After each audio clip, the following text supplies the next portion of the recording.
A lot of drivers keep asking the wrong questions in 2026. Which app is better, Uber or Lyft? But the reality is, the drivers making the most money usually aren't loyal to either app anymore.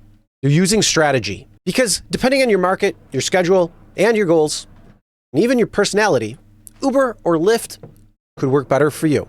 So instead of telling you which is the best, let's break down the real pros and cons driving Uber and Lyft in 2026.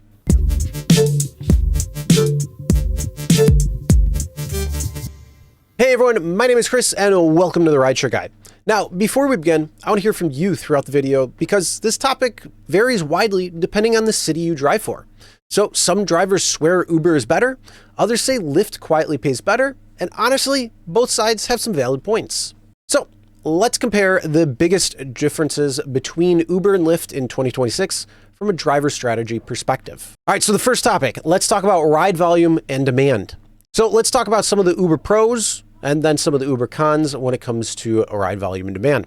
So first off, a pro is usually more ride requests come through Uber. There's less downtime between rides. There's a strong airport demand and more late night activity. Now, some of the cons when it comes to a ride volume and demand is more driver saturation, more terrible low-paying offers, and easier to get trapped accepting junk rides nonstop. So now let's go to the Lyft pros. And sometimes there's less competition.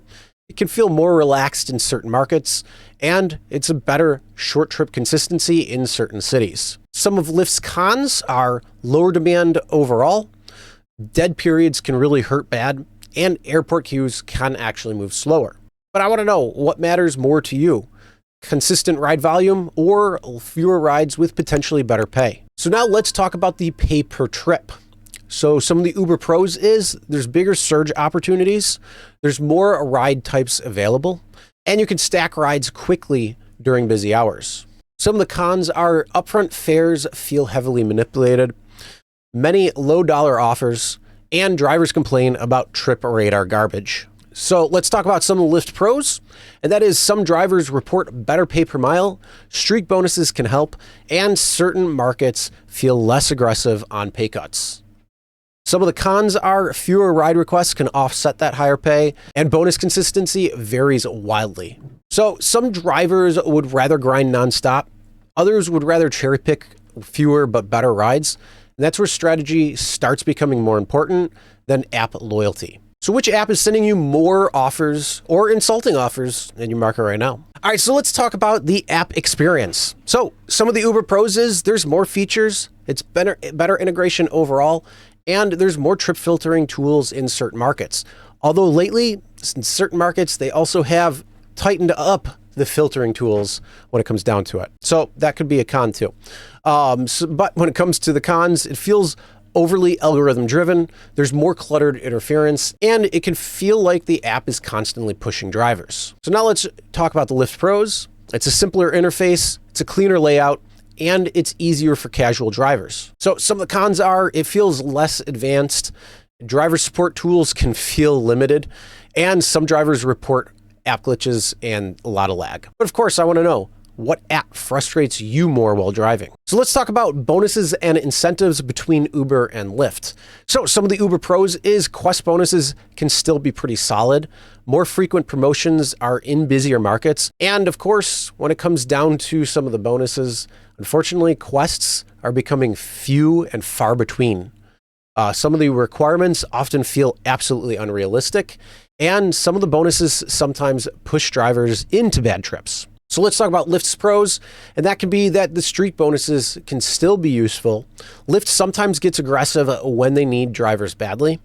And then some of the cons are that incentives can disappear suddenly, and it's very market dependent. But one thing drivers need to realize in 2026, neither company gives bonuses because they care. Bonuses exist to solve their supply problems. The second they don't need drivers, those incentives vanish. So if you are able to get bonuses, promotions, anything like that when it comes from either Uber or Lyft, what company is having the better bonuses in your market lately? So now let's talk about passengers and tipping. So Uber pros is you have a larger customer base. If you're in a certain market, more tourists and business travelers, and then also more opportunities overall.